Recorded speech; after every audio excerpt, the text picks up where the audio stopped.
Today's episode of Rates and Barrels is brought to you by the SoFi Daily Podcast.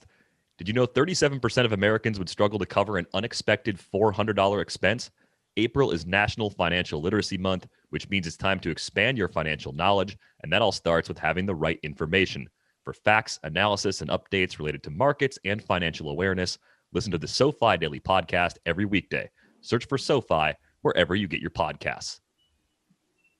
Welcome to Rates and Barrels. It is Friday, April 23rd.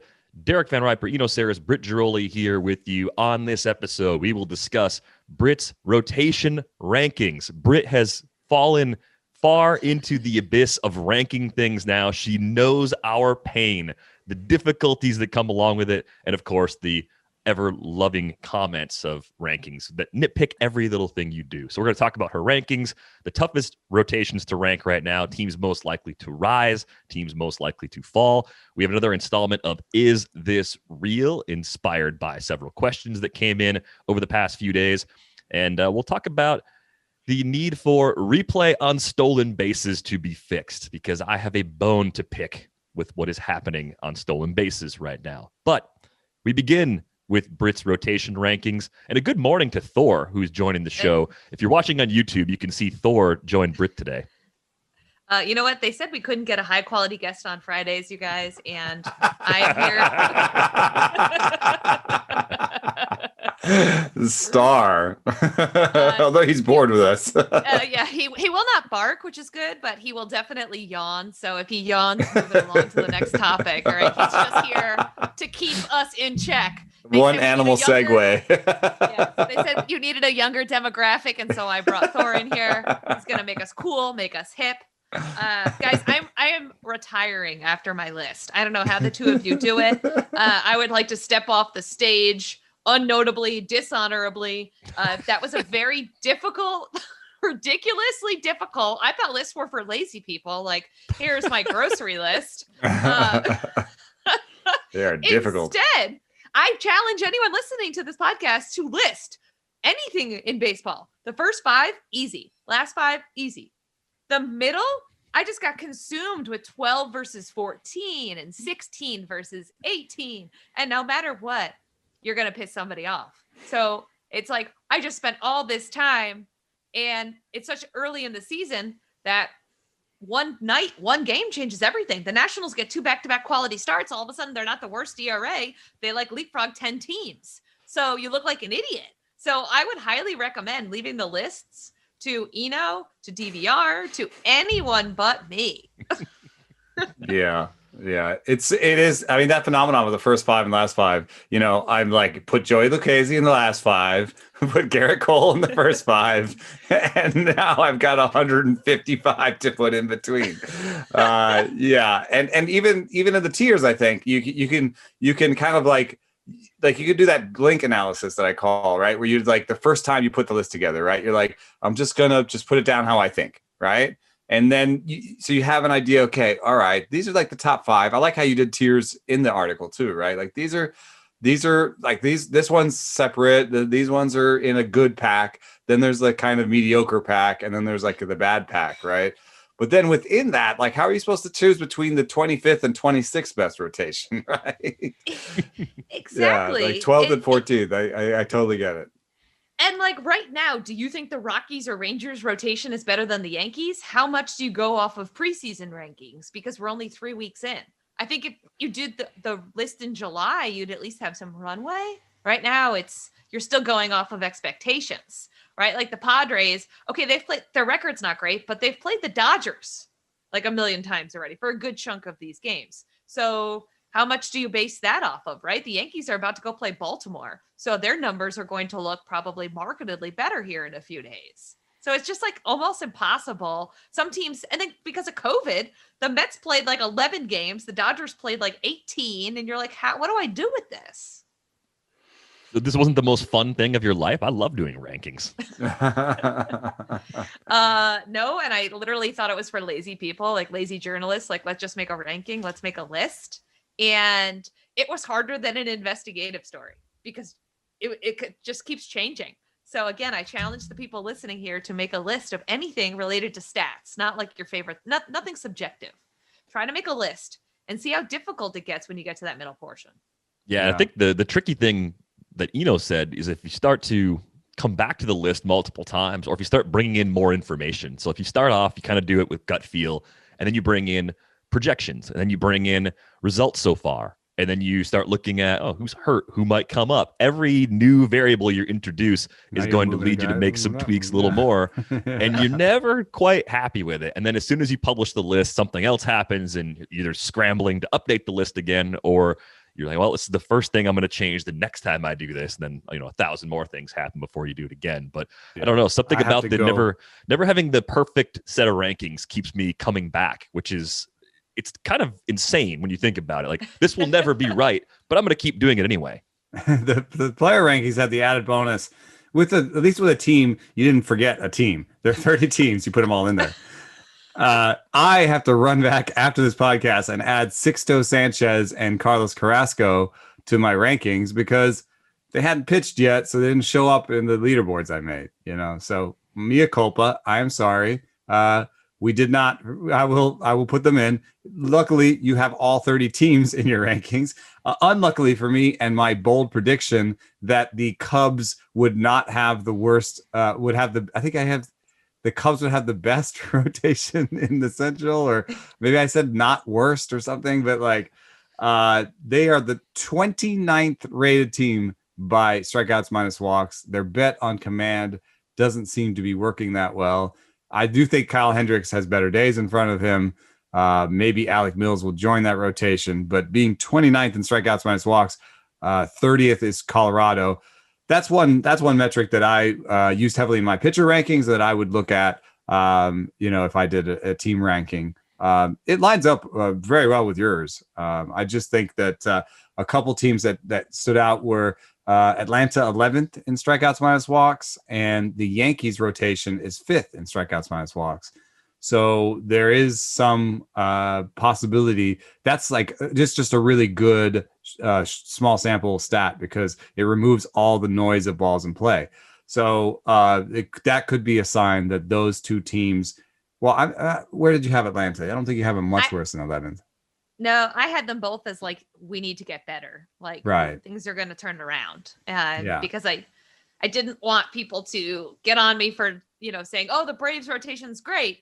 When they lose 2 starters in 3 days, they've obviously had some depth issues. And obviously we know the Yankees have had some struggles early on as well. So the Nationals are in there under that whole category of things have to get better, right? Because they can't actually get too much worse, I think, for some of those clubs, right? Doesn't this also right now, the way we're talking, this speaks a little bit to the fundamental issue with rankings, which is that some will come to it thinking sort of this is how they've been so far. And others will come to the rankings thinking this is how they will be going forward. Yes. And if you wanted to do this is how they've been so far, you could just, I guess, go start to finish an ERA or whatever, right? And just make a list. But when you do that, you're like, wait a second, the Rockies, the Rangers, you have all these teams at the top. At least when I did it a couple days ago, it's probably vastly different now. And you're like, okay, are these teams actually going to hold on? No, there's all these peripheral stats that suggest that they won't. So Rockies also, 7th in ERA right now. Rangers 5th. That is a little weird. John Gray has been really good. I have John Gray in NL Labor, so it's the deepest league I'm playing in this year. It's a 12-team NL only league. He is a reserve for me. I only want to use him on the road, and I believe he's been shoving at home. His only road start this year was against the Dodgers, so I wasn't putting him in for that. And I didn't use him at home because he was home against the Dodgers, he was home against the Astros, and he was home against Arizona. So I've had him on my bench the entire time while he's thrown 22 in the third innings with a 2.42 ERA and a 1.12 WHIP. And let me tell you something. I know if I change my mind, if I start playing him in spots where I wasn't going to play him, it's not sustainable. Exactly. It's coming back to earth. We know who John Gray is. John Gray, we talked about Max Scherzer as a trade candidate last week. John Gray is the kind of guy that a team could actually trade for if they want rotation help, be that the Padres, the Yankees, or the many other contending teams that are one starter short of getting to where they want to go. John Gray could be one of those solutions. You take him out of Colorado, we push reset, we start over. I think there's a good pitcher in there. He's just stuck in Coors. Yeah. I mean, I agree with you. I also wonder, like, is the Giants sustainable? I had them up kind of high because they rank so high. And also, though, if they do well, because of the division they're in, everyone's got them ticketed for third place no matter what. Do they trade all these guys because they're all on one-year deals? So Yeah. when you rank these guys, do you go based off of the triers? Like, do you care that Matt Harvey got his first win in 2 years? Like, do you care about the teams that aren't competing? I put them in their own section solely because I didn't want to deal with them.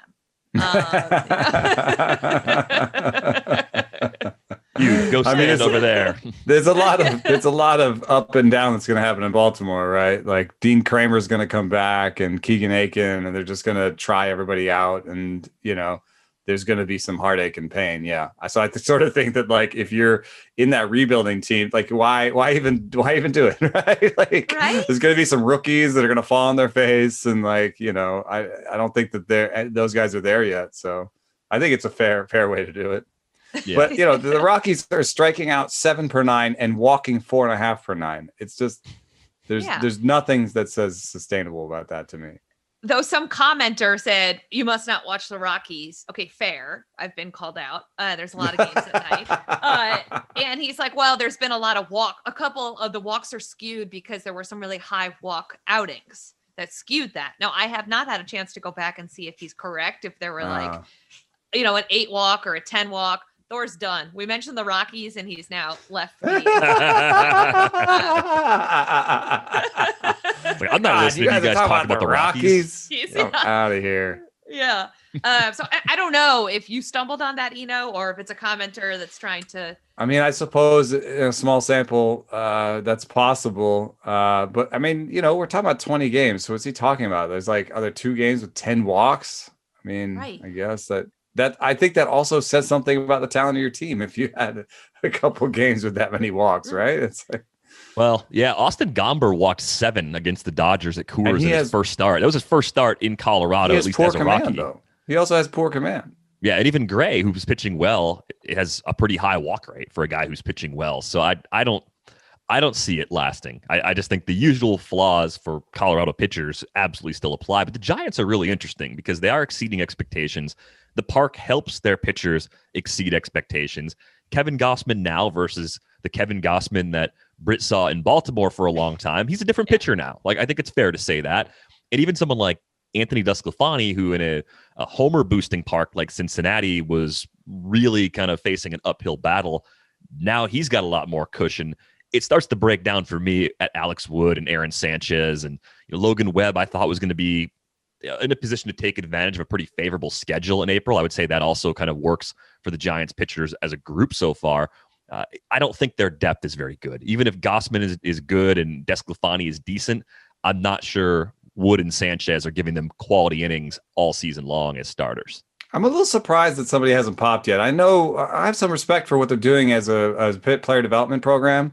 Matt Daniels from Driveline is there helping on the pitching side, and their pitchers seem well coached. When I talk to him, Logan Webb talks about the shape of his pitches and what he's trying to do and this and that. And but I'm a little surprised the Giants finally produced a reliever the other day. I don't know if you guys saw. We were talking about him on the Fantasy 15. Was it Gregory? What's his name? Gregory Santos. Throwing 99 with 90 mile an hour sliders. It's like, oh, finally you got your own of these. Everyone seems to have one of these. Now, finally, the Giants have one. I'm a little surprised they don't have a pop-up starting pitcher prospect. We're still talking about Logan Webb. It's been 3 years. Where's the next guy? Isn't there supposed to be a guy by now? There was a tweet earlier this week from the Giants prospects Twitter account. I never know which of those teams have an official prospects account and which one is kind of a fan analyst sort of account. But they did have a pop-up guy. I'm blanking on the name right now. I'll see if I can pull it up. The other reliever they called up this week was Camilo Doval, and the beat writers covering the Giants were pretty excited about him. The thing that gives me some pause is that I'm seeing the dreaded 20 command grade next to his name on Fangraphs. You do not see a lot of 20s even for major league relievers. Wow. That's tough to do. Impressive. Where is the ball going when he throws it? That's tough. I mean, is that honestly, Henry Rodriguez level?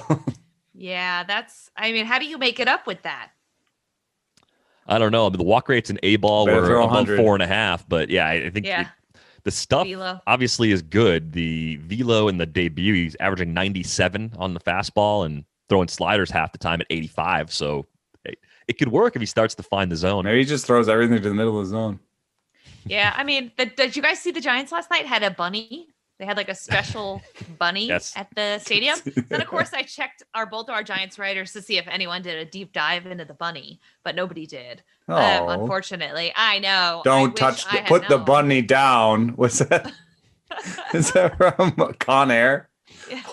He has that really terrible Southern accent. Put the bunny down. Does anyone get this? Nobody gets it? I haven't seen Con Air. You haven't seen Con Air? What?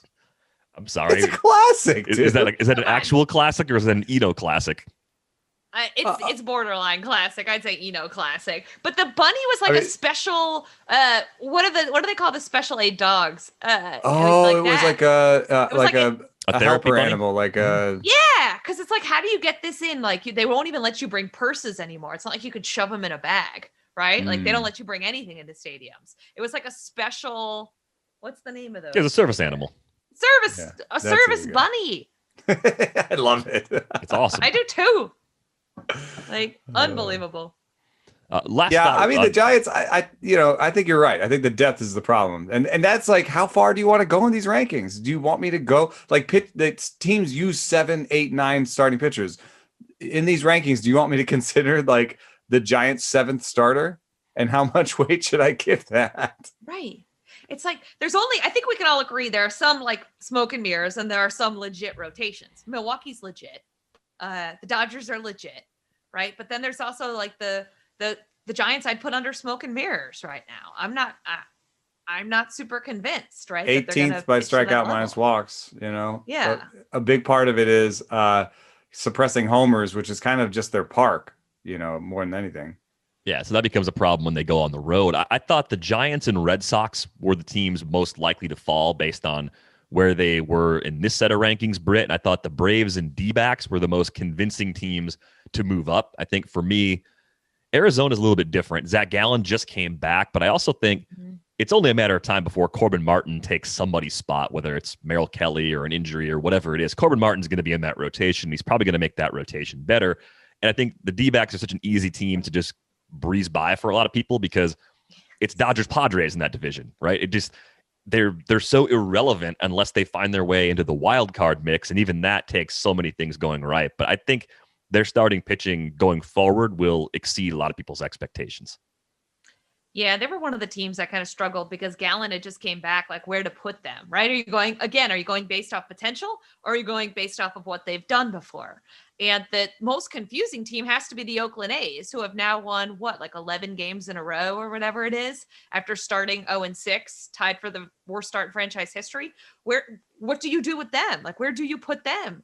And what about the Angels, who, they have Ohtani, and he's a big deal. Dylan Bundy should be better, but certainly they're a team carried by their offense. So there were some teams where I was just really kind of like, well, shrug, no clue where to put them. We'll just throw them in the middle here somewhere because I honestly have no clue where to put them. Like, I agree, the Red Sox rotation is going to come back down to earth here slowly. Their offense has really been carrying them. Same thing with the Royals. There's teams who have the Reds. There's teams who have out-hit their pitching and gotten off to a good start. And that's going to change here a little bit, somewhat. The Reds aren't going to sustain that offensive pace over 162. But there are teams like, I don't know, you're around the A's a lot more than I am. Like, what do you make of them? Are they just going to like quietly win 90 games and we're all going to laugh about how they started off with that ridiculously terrible week? I don't know, actually. And sometimes like bullpens matter to the starting rotation ranking. It's because like if you're going to look at wins at all, a lot of times, like I don't think the A's bullpen is very good, and that might make them look worse, especially if you like inherited runners. You think about, right? Like Montas puts a couple guys on, the reliever comes in, lets them in, that makes Montas look worse, right?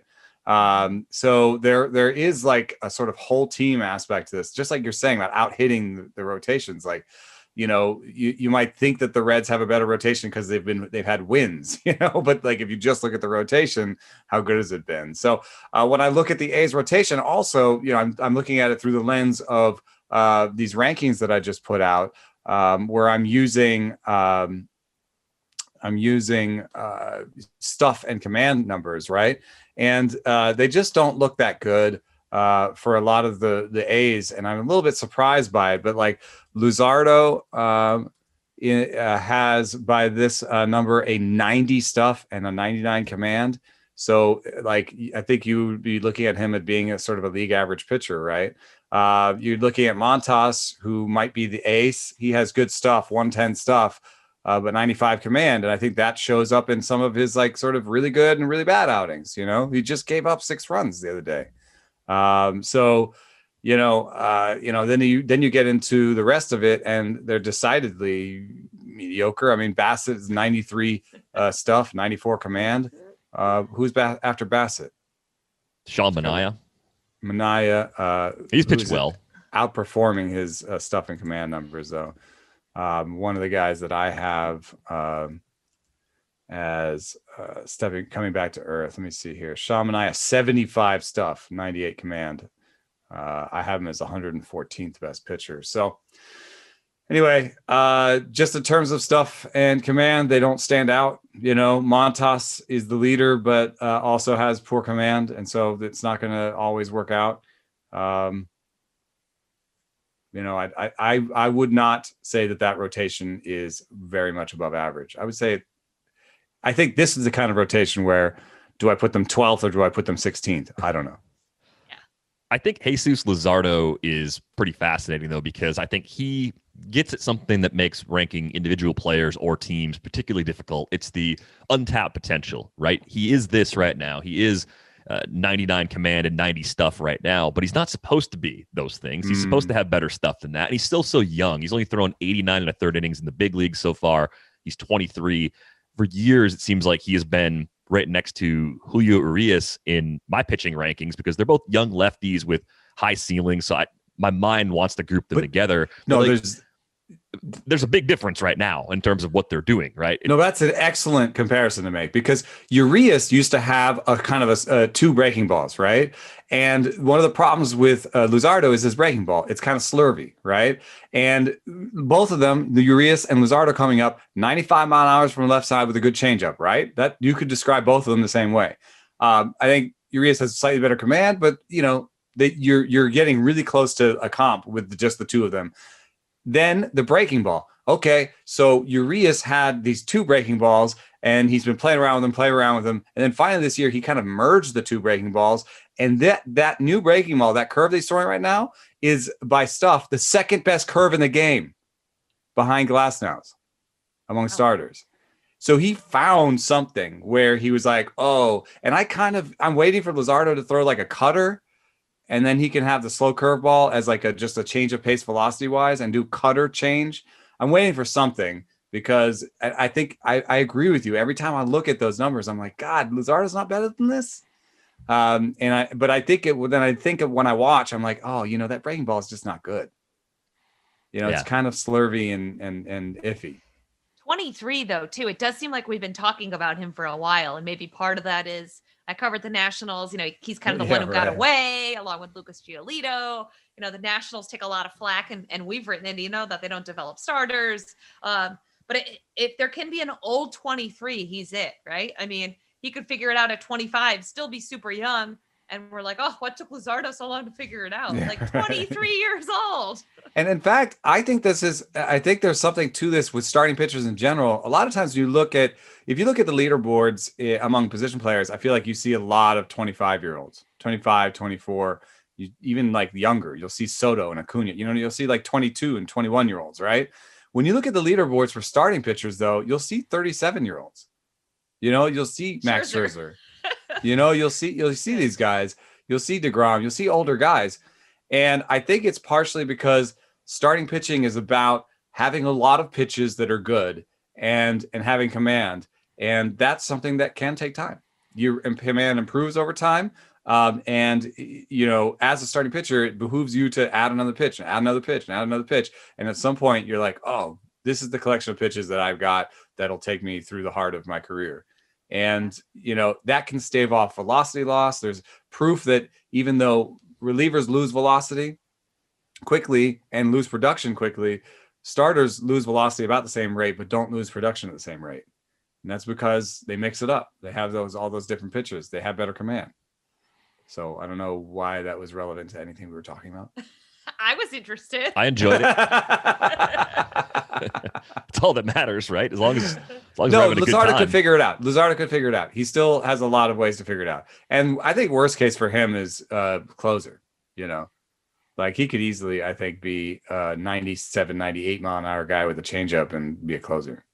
And I would say they're probably 2 full years away of him not getting it as a starter before that's even a consideration. There's still enough good things happening in the underlying numbers to keep trying to make him a starter for quite a while yet. Make sure Thor knows, since he left and bailed on the show, that he should be trading for Jesus Luzardo in his fantasy league. He might be pretty happy if he does that. Well, look, no one's perfect. Even the best baseball players strike out with the bases loaded, and the best golfers sometimes 3-putt with the tournament on the line. So if you feel like you come up short in the bedroom sometimes, it's perfectly okay. And if it's bothering you, there are options. Go to GetRoman.com/rates now. With Roman, you can get a free online evaluation and ongoing care for ED, all from the comfort and privacy of your home. A U.S. licensed healthcare professional will work with you to find the best treatment plan. If medication is appropriate, it ships to you free with 2-day shipping. The whole process is straightforward and discreet. And getting started is simple. Just go to GetRoman.com/rates and complete an online visit. Take care of your ED without leaving home. Complete an online visit today to connect with a doctor and take care of it. Go to GetRoman.com/rates now to get $15 off your first month. Look, there's a straightforward way to take care of your ED. GetRoman.com/rates. Get started now to save $15 on your first month of treatment. We're all trying to eat better, but healthy breakfast doesn't have to be boring. Magic Spoon has the amazing flavors you love, but without all of the bad stuff. 0 grams of sugar, 13 to 14 grams of protein, and only 4 net grams of carbs in each serving, and only 140 calories a serving. It's keto-friendly, gluten-free, grain-free, soy-free, low-carb, and GMO-free. And we've got exciting news. Magic Spoon has released a delicious new flavor, birthday cake. Birthday Cake Magic Spoon will be available in a special 5-pack for a limited time only, so get it while you can. Or build your own custom box. Available flavors include cocoa, fruity, frosted, peanut butter, and cinnamon. Go to magicspoon.com/rates to grab the new limited edition birthday cake or a custom bundle of cereal to try today. And be sure to use our promo code RATES at checkout to save $5 off your order. Magic Spoon is so confident in their product, it's backed with a 100% happiness guarantee. So if you don't like it for any reason, they'll refund your money, no questions asked. Remember, get your next delicious bowl of guilt-free cereal at magicspoon.com/rates and use the code RATES to save $5 off. Thank you, Magic Spoon, for sponsoring this episode. All right, let's get to our next segment. Is this real? We started this up last week. Is this the real life? You're supposed to go there. That was yours. Next Didn't time. have it queued up on the phone this time. Well, hey, I thought Britt had the next line, and then I was going to keep it moving. But I was karaoke. I guarantee you the fastest path for us to get several 1-star reviews is to do after talking politics would be to do karaoke on the show. Yeah, I was unaware that I joined an a cappella group, but I'm here for it. Oh God, college a cappella groups. Oh God, what would we call this a cappella group? There's a Twitter question for you. Throw that one our way at ratesandbarrels at theathletic.com for the email. At Edo Saris, at Derek the Riper, at Britt_Droli. I have no idea what we'd call that. Yeah, I don't think that was a good idea. That's going to come flooding in. We would obviously call it Deb, which is the 3 of our initials. There you go. That's not bad. Sounds like an 80s band. It does sound like a hair band. Now someone's going to Photoshop all of us into hairband garb, and that's going to be ridiculous. So have some fun with it, I guess. But let's start with Joey Votto, since we're already having fun. We got a question from Daniel. He wants to know, is there anything in the underlying numbers that are driving the bounce back that we're seeing from him? And I thought for a few years when we've been disappointed by Votto, I thought this is weird. Like, he's the kind of guy I didn't want to bet against because I thought his approach would age as well as anybody's. And even if the power sort of waned in the final years of his career, he'd still hit for a good average. He'd still draw walks. He'd still be near the heart of that lineup and be a good run producer. So fantasy-wise, he'd be just kind of the classic tortoise sort of player. Throw him in your lineup and you'll get where you want to go by the end of the season, and it might not be exciting. Hasn't really been that way, though, in 2021. So, do you see anything in Votto's profile that stands out that makes you think that what he's been doing early is actually sustainable? Yeah, he's not really doing that at all. He's aging in some other weird ass way. It's very strange, actually. Because Benjamin Button. Have you guys seen that movie? Yeah, in reverse. It kind of. He's hitting for more power than ever, and his StatCast numbers are better than ever. And he's being more aggressive swing rate wise and reach rate wise than almost ever in his career. So he's kind of turning into like I'm just going to swing real hard all the time guy, which I never thought that would be what Votto would be. But it's working out. And I also have this funny thing. He went to Driveline, and the way that I hear that now when I write that or see that is those dumbass commercials. He went to Jared. Yep. Yeah. I have, my brain works in that same way. Well, so I don't know how much Arrested Development you guys have watched, but for people who've seen the show, Tobias Funke becomes friends with Carl Weathers, the actor who played Apollo Creed in the Rocky movies, because Carl Weathers is a character on Arrested Development. And the way Tobias says Carl's name, Carl Weathers, like I hear that sort of soft Weathers, like when I read Ryan Weathers' name, it's Ryan Weathers, and I can't stop it. These are the brain worms we have. This is what I have to live with in my own head, and yet somehow I'm a functioning adult. Most of the time, I'm a functioning adult, like doing things that other adults do. When that's happening, I don't know how to stop it. So apparently the training that he did there, you might be aware of like sort of weighted balls. That's like kind of what people think of when they think of driveline pitchers using weighted balls to get velocity. But weighted bats actually work for batters too. Weighted bats are a way to develop bat speed. I mean, it's the same fundamental idea, which is to vary the weight of the implement you're using to kind of you do this in weightlifting, right? Like you do a lot of reps with the low weight, right? Even if you're trying to train to do a big weight, right? Am I wrong? Yeah, there's also the principle of overload here, which is exactly what you do in any kind of strength sport in general. Is the go to the max, go max all the way out.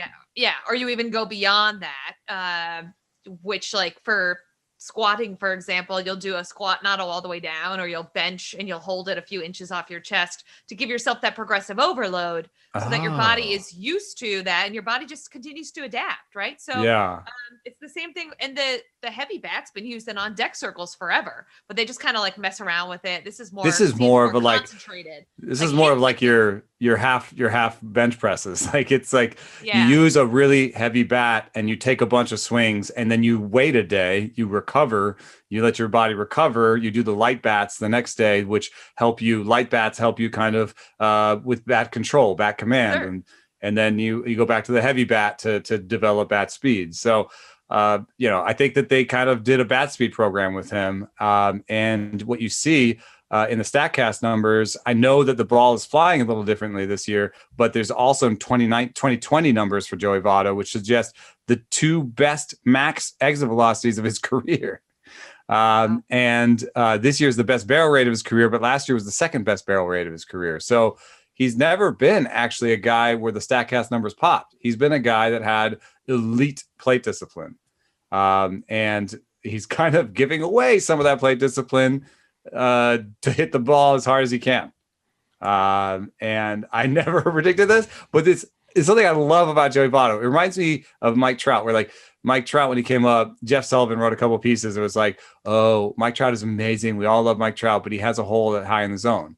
And I feel like Mike Trout read that or just knew that was happening in the scouting reports. He went in the offseason, developed a little bit of a different swing, like a little bit of a different way to get to the high pitch. And now, he's not his best part in the zone, but he can hit a high homer, And, the same thing happened with jumps in the outfield. They said that his defense wasn't good because the jumps were bad. So he spent a whole offseason working on jumps. And now he's, despite his age, like a pretty credible center fielder. So I feel the same way about Joey Votto. Is like anytime you're like, He's done. And I wrote a piece, I think a couple years ago. I was like, Joey Votto's done.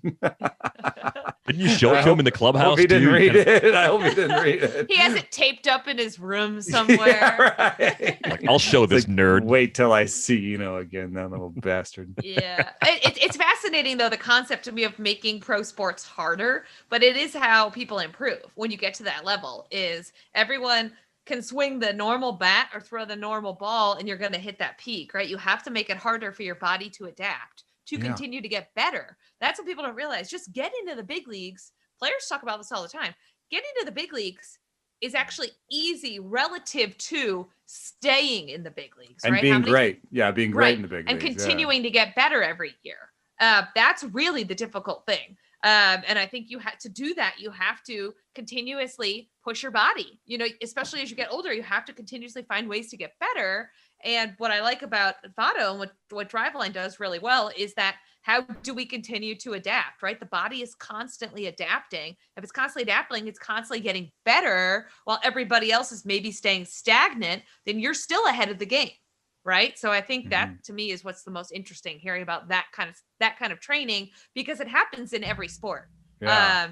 And that's what you do when you get used to throwing a football 50 yards, right? How do you get better? Well, you practice throwing either heavy football or throwing further, right? You don't just keep doing the same thing thousands of times. That's more where you get the repetitive injuries, right? So with Joey Votto, also just you're not pushing your body to go further. Right. I mean, I've noticed it with running. Is like I settled in at some point at being able to run 15, 18 miles a week. But if I don't push myself for the longer runs, the 5 to 6 mile runs still feel the same. They still feel as hard. I'm not making them easier. And I'm not getting anywhere. I'm not going faster on those runs. I just kind of settled into this rut where I just do the same thing. So I have to throw in a 9 mile run. I have to throw in an 11 mile run in order just to kind of make my body be like, whoa, like that, like we need the recovery. And then next week, the 5 mile is super easy. That's one thing. The other thing that I was thinking about was Mitch Haniger was just talking about this on MLB Network yesterday, where he was coming back and he's like, in order to be ready, I had to challenge myself as much as possible. I had to feel uncomfortable as much as possible in the off season. And so he did things like, not only do I turn the machine up to 100, but I turned the machine up to 100 and stepped 5 feet closer. I was like, whoa, dude, I wouldn't be able to like fart that fast. You know what I mean? Like what are you talking about?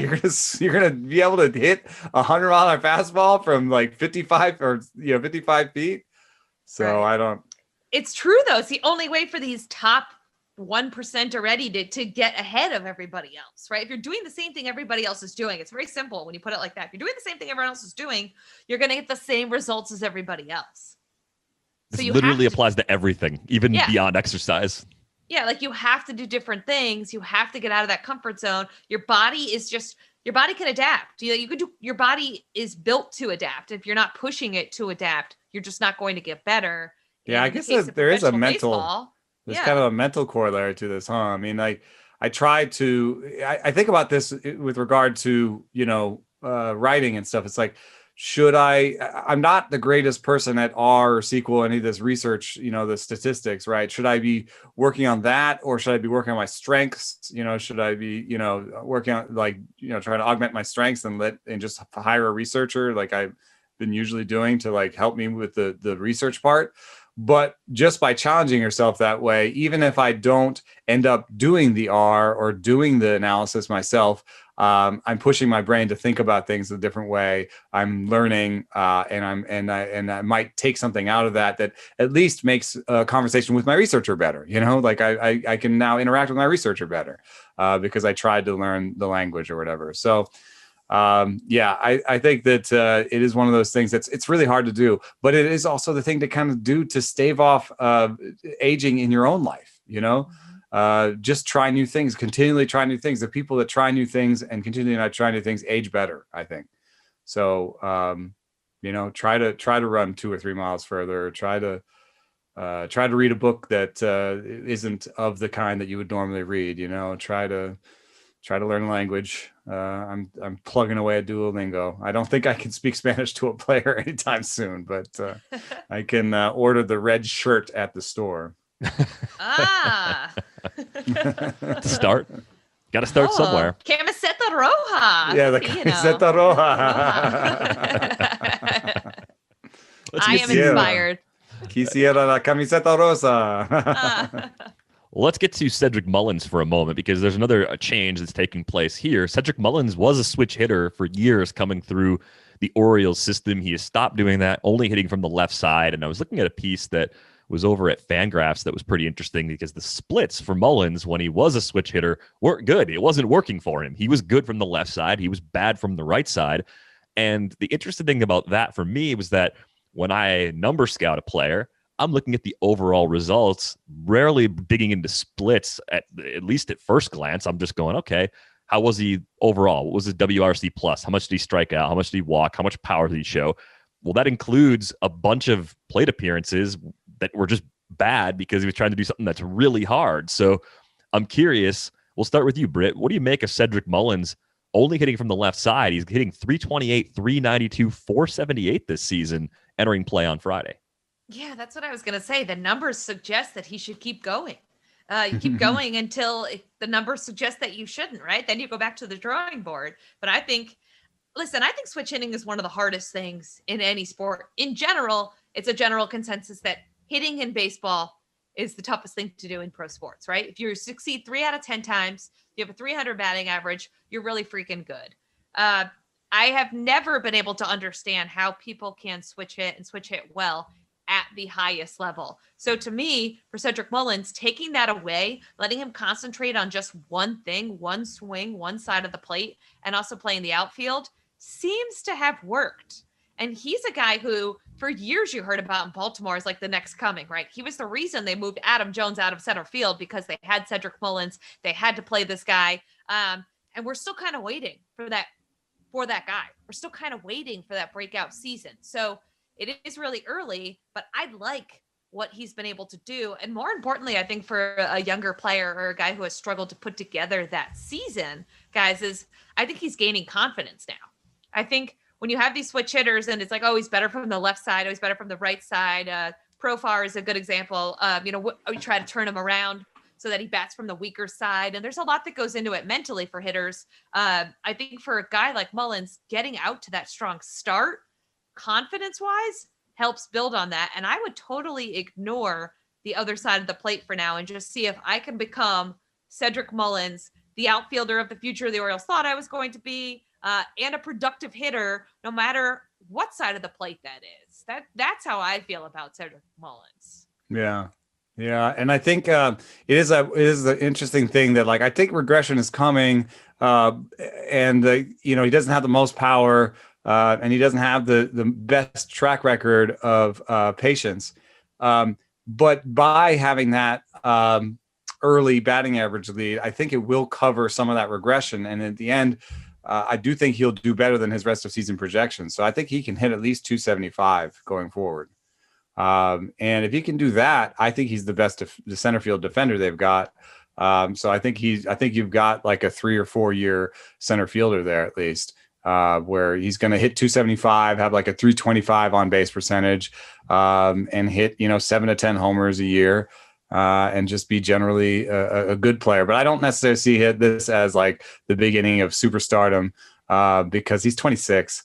It's very likely that we're kind of seeing him in the middle of his peak year, or it's all come together in the right age range for him. See, I'm kind of going to split the difference. I think we're going to see ups and downs because he hasn't been in the big leagues that long. Like any player who's limited with experience, pitchers, opposing teams are going to find holes. He's going to have to correct for them. But not having to do that with 2 swings speeds up that process. I think he hits the ball hard enough, even though the barrels haven't been there.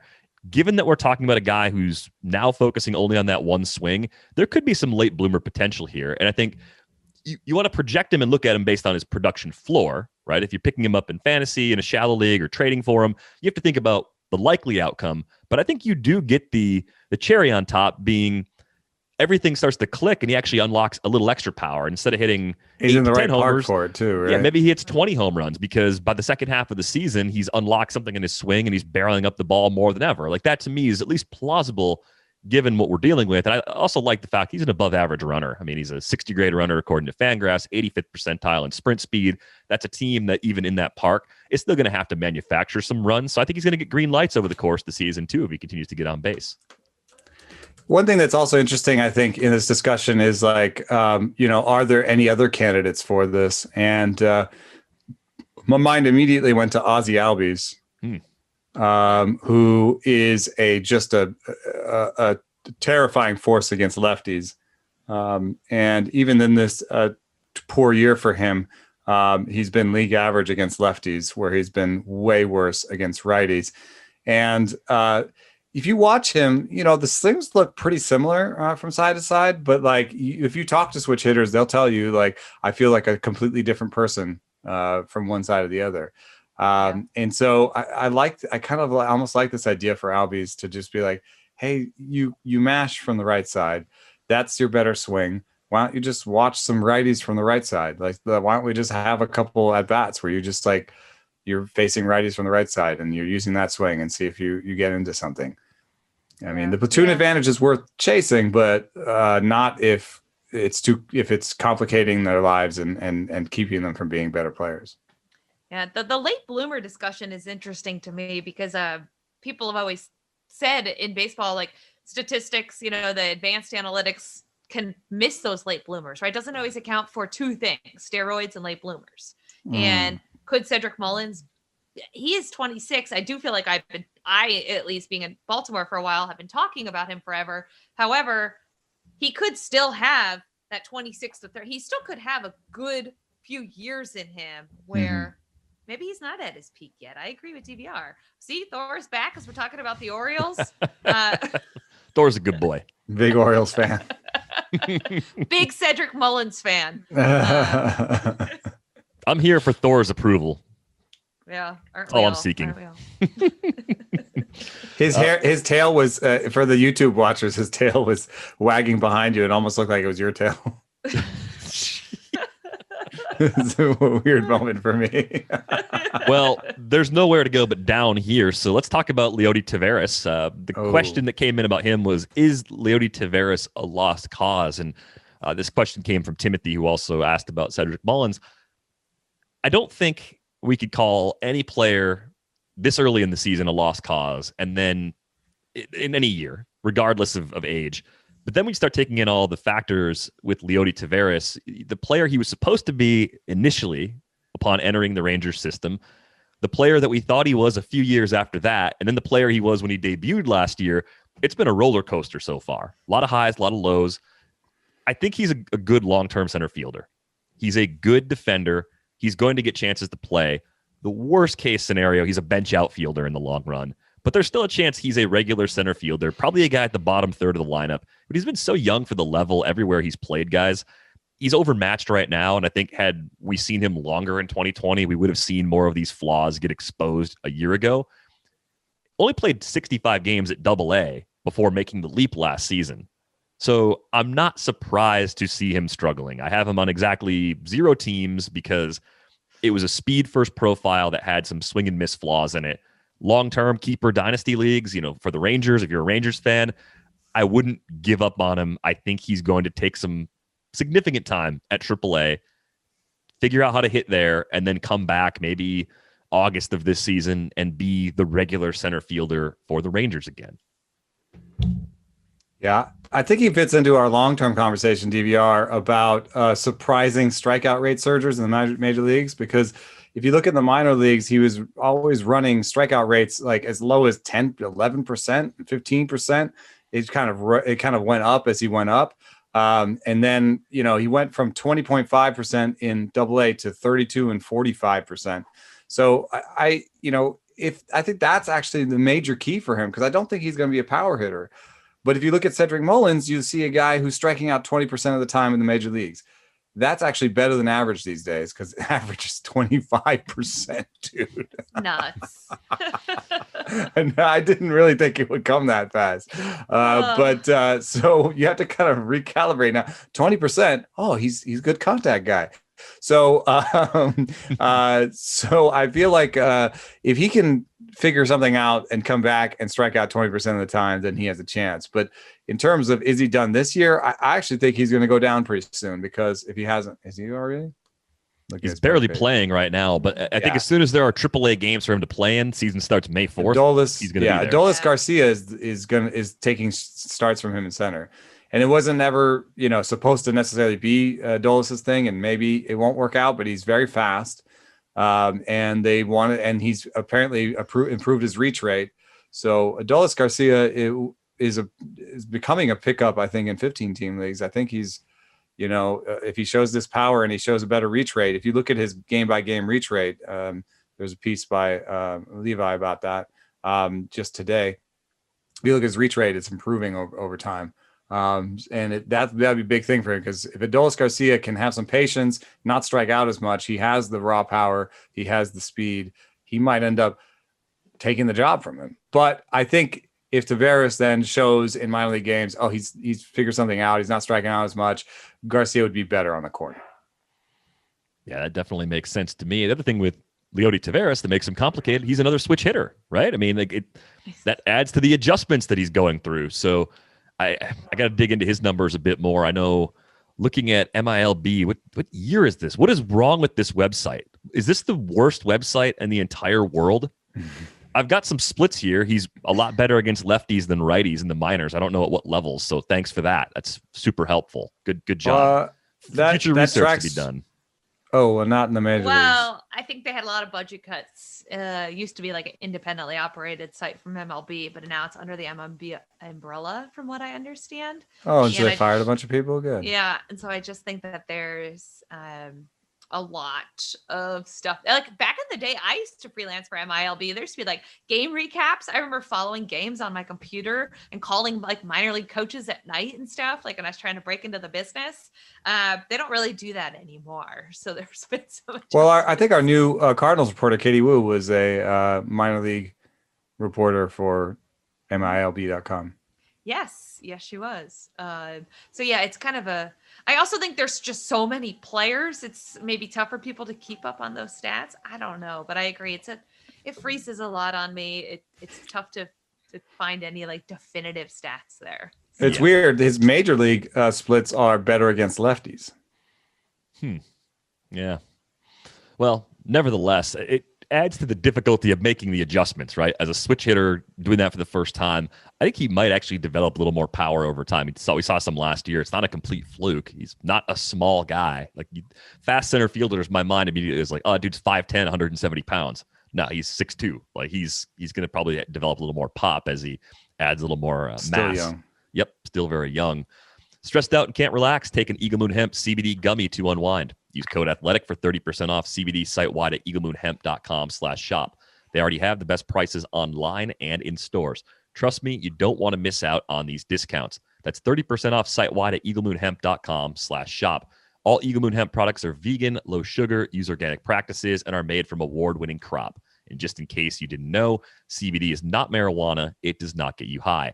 CBD may help to relieve pain and nausea and may help to reduce seizures, anxiety, and depression. Get 30% off all CBD products site-wide at eaglemoonhemp.com with the promo code ATHLETIC. Their products are pure, proven, lab-tested, and superior to other CBD on the market. And the best part is they're way less in price.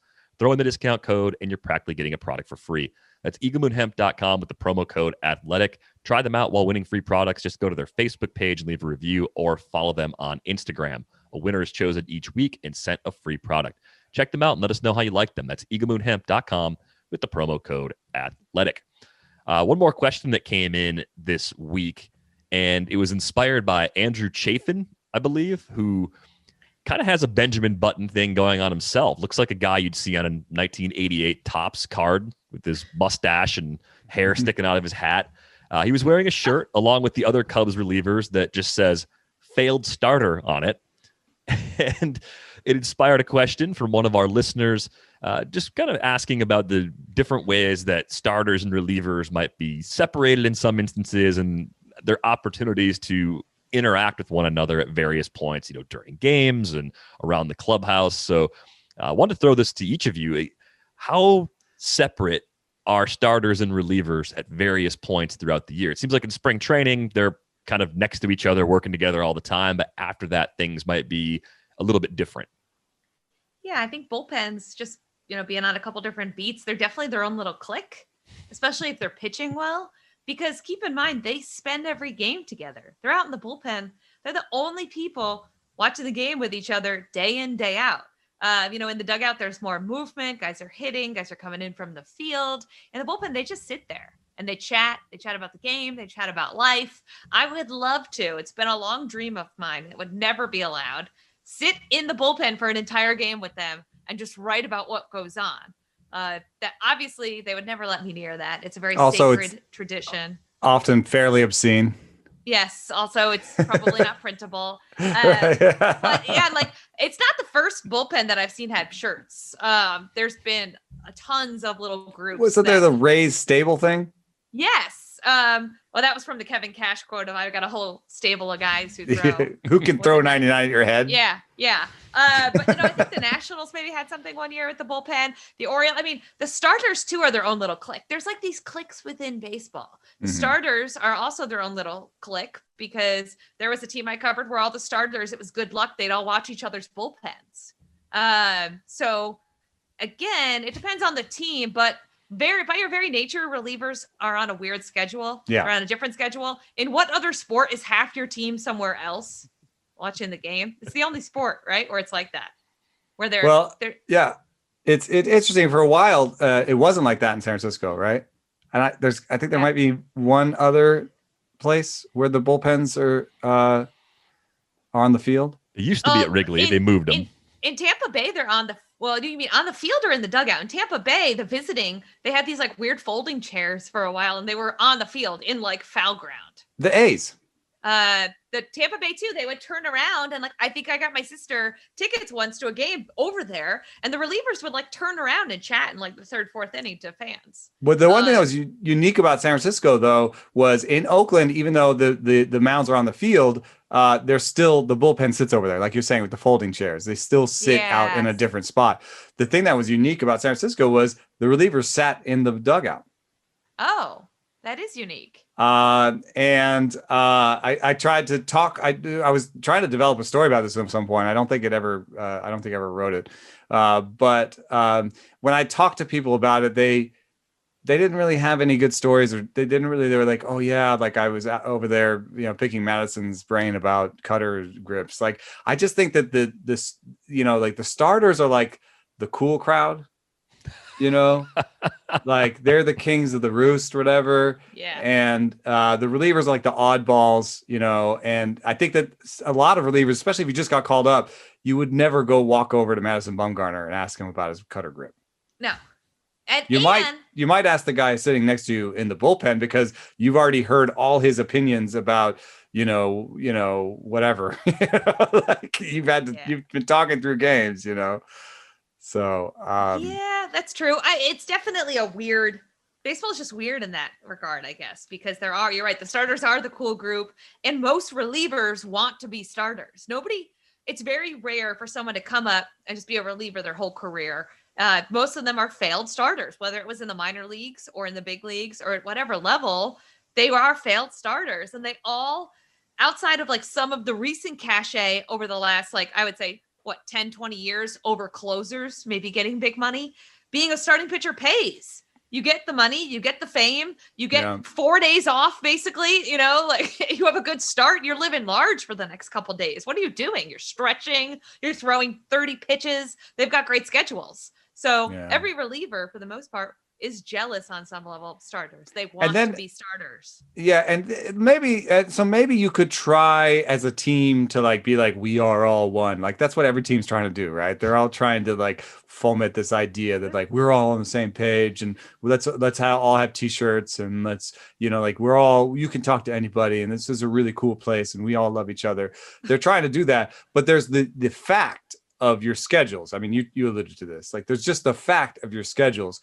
Starters they might not even be at the park one of those days, those other days, then there's a rest day. There's a day where they're just poring over scouting reports, right? They have a very sort of, 1, 2, 3, 4, 5. You know, relievers kind of just have to get up and be like, what's going on today?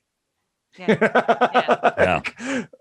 Oh, I have the day off. I can lift. Okay, I'll go lift. You know what I mean? It's like, you know, there's just a sort of fly by the seat of your pants. And I've been used 2 days in a row. Like Lucas Sims last night, you know, he'd been used 2 days in a row. And, you know, I'm sure he thought I probably won't get used again. I have this injury history. I'm a new reliever, but they needed him 3 days in a row because they went to extra innings. Didn't work out.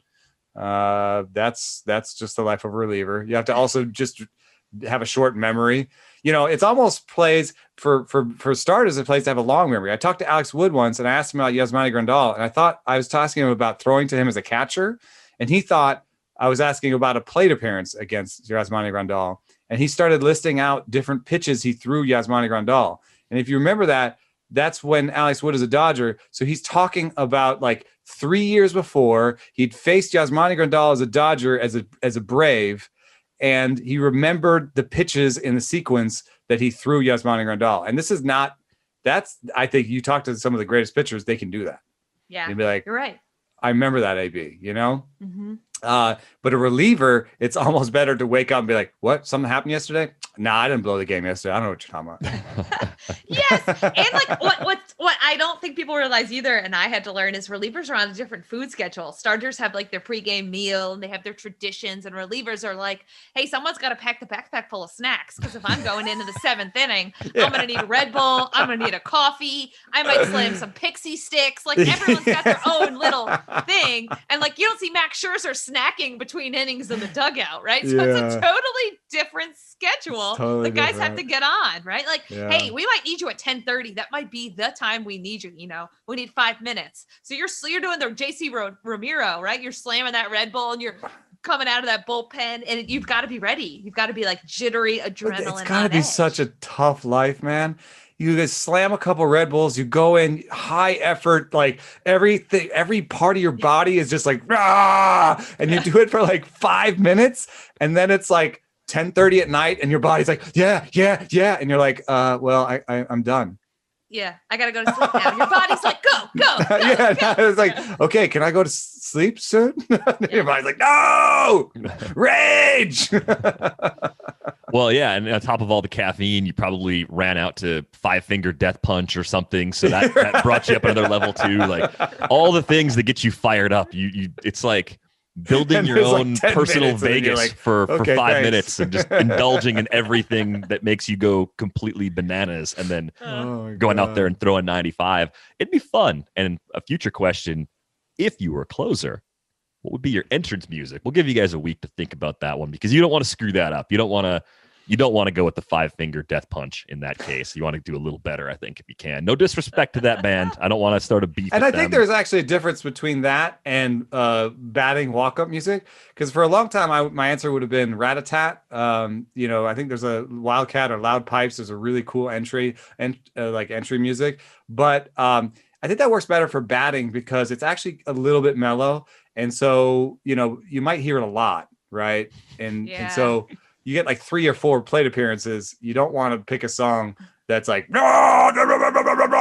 you're like, okay. You go first pitch hacking, yeah, right. It's also my fourth plate appearance of the night. Okay, I got it. You know? Yeah. That's why it's kind of funny that what's his face? Yeah, 0 for 3, and it's like 0 for 3, amping it up.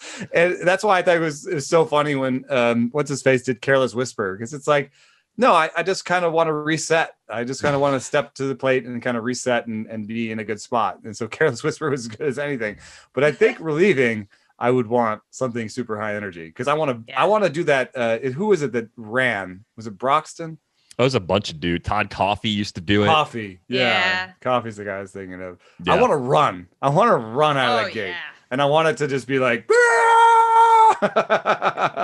so it's going to be a different answer than Rat-a-Tat for sure. It's going to be something loud out of the pen. I agree. The chill walk-up music as a hitter is very different than, you know, Fernando Rodney walking out to Live the Night, I think it's called. You know, it's Lil Jon and Hardwell. Like it's just loud. Like it's loud. It's a club banger. Like it's going to get you moving.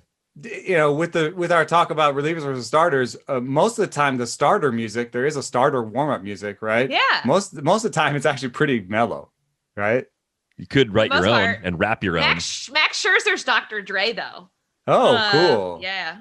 But yeah, cool. But right. but I've seen a lot of Bumgarner, right? And Bumgarner does this like it's like Fire on the Mountain, but it's not the dead version. It's like a country version, and it's just sounds about right.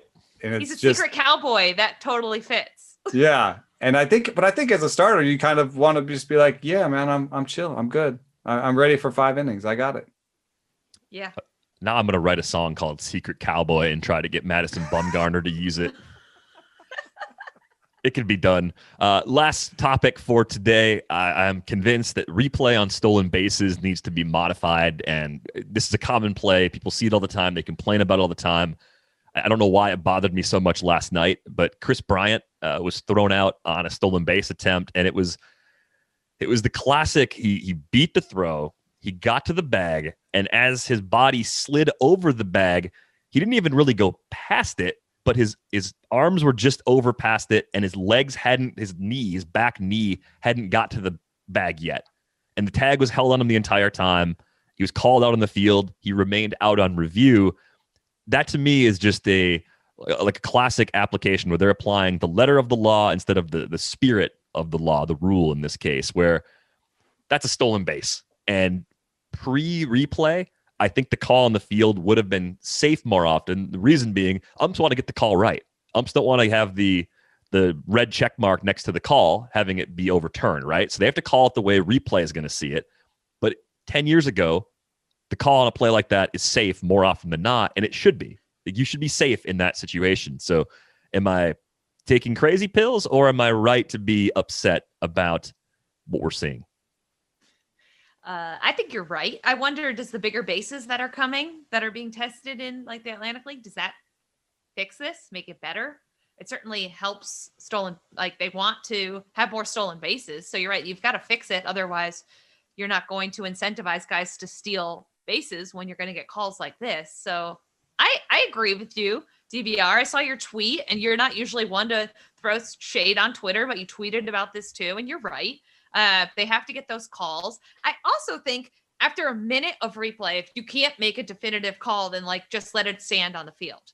I'm tired of waiting 5+ minutes in a sport that's already got a lot of dead time. Then we've talked about that. Replay should make the game better. If it's not making the game better, then we need to sit back and say, what was the point? What are we an obvious? Yeah, it's for obvious calls. It's for obviously getting it wrong, right? So it's not really that amazing to watch the same thing over and over again for 3 minutes and be like, oh, is it? Oh, I think it's watch it for a minute. If you were obviously wrong or obviously right, then get it right and then move on. Because we've seen also some plays like that crazy play at home with Alec Boehm, where they looked at it for 3 minutes and everyone is pretty sure they got it wrong.